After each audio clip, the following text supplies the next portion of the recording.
Here we are making the first or creating our first table, the first object in our Access database.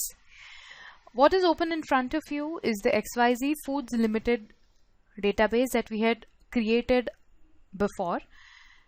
The already created one, the ready database, has been closed. We are now going to create this right from scratch.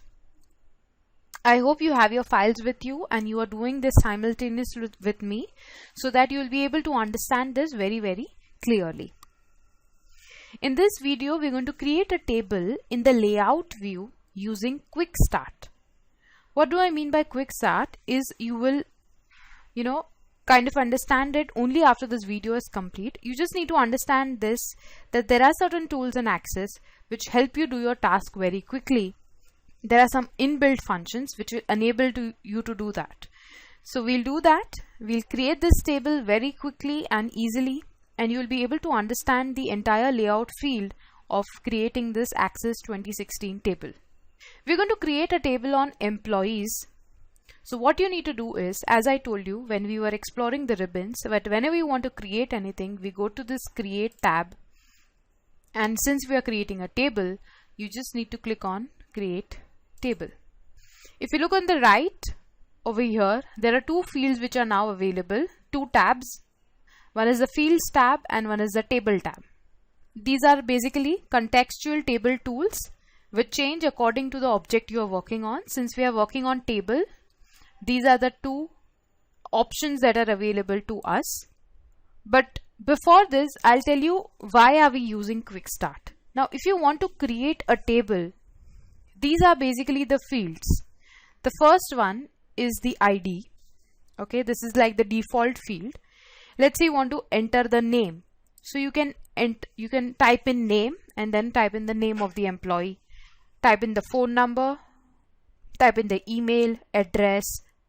You can just keep on adding up fields and you will need to type in all that. But Access has this feature of Quick Start, which are basically pre-created sets of fields in order to speed up your table designing. If you click on this More Fields button, you will be able to see that there are various options which are available with you in order to create fields. For example, you can create a field which is purely text, which will have an attachment, which will have an hyperlink, which will have a long text, or will it be a number? What kind of a number? Date and time? What kind of a date and time?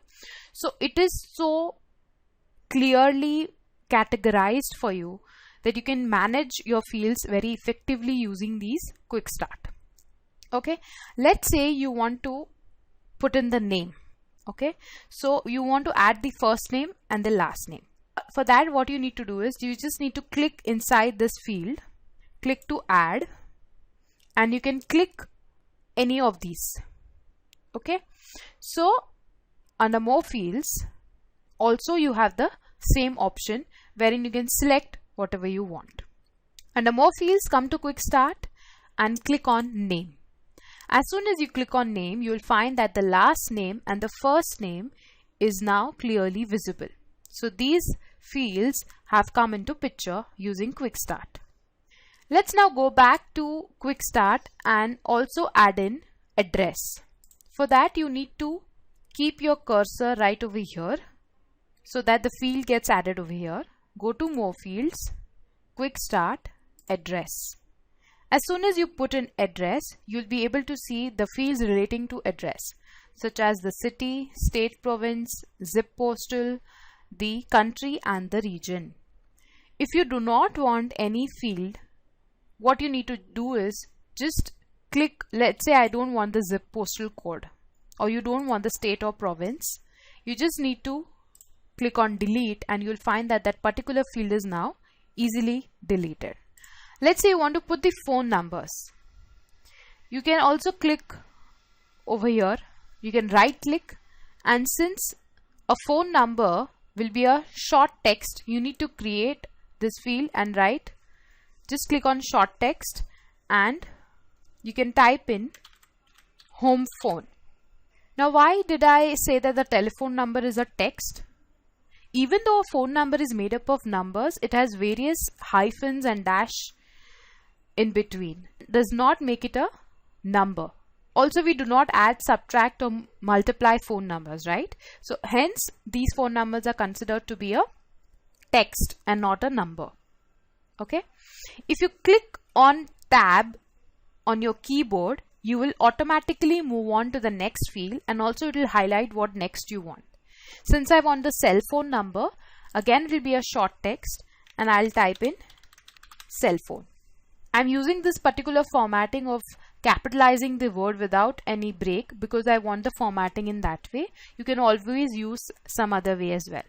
My next field, again I hit tab on the keyboard, is going to be a email ID. An email ID will be a hyperlink. Okay, so I'm just going to click on hyperlink and I'm going to type in email. Let's say in this field you want the start end date, as in when the employee started and when they left the organization. So you can come down to more fields. Again, under quick start you have the start end dates, and you'll see that the start end dates are now available, and you have the small calendar options wherein you can easily select the date. So this is how you can select the start end dates. Again, if you want the start and dates to be in a particular format, you can go under more fields, and under the date and time you can select whether you want it to be a short date, long date, medium date, and what time etc. you want to, if you want to mention, you can do that under time as well. The next field that I want is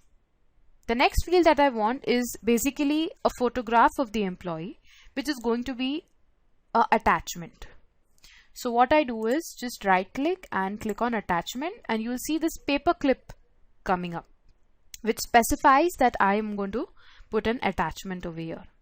I also want the salary of the employee over here. So you can click here or use the tab option on your keyboard, and salary is going to be a currency. So you can click on this currency and you can mention salary. Also, you will have the option of mentioning the currency. Default is dollars, so that is easily available over here. Now I want a data type to be a yes and no data type. I want it to be a yes no field, which will basically be a checkbox. Okay, so for that I can just put in yes no, and I can mention that I want a flag. So you will see there's a checkbox over here which says it's a no basically. Okay, so this is how you can basically create a table in the layout view using quick start. With this we have input all the necessary fields that I want. You can delete which you don't want, and then you can just click on this save option in order to save this table. This is going to be the employees table, so we give it the name employees and click on OK, and you can see this tables over here. So with this we have successfully completed the creation of a table using quick start.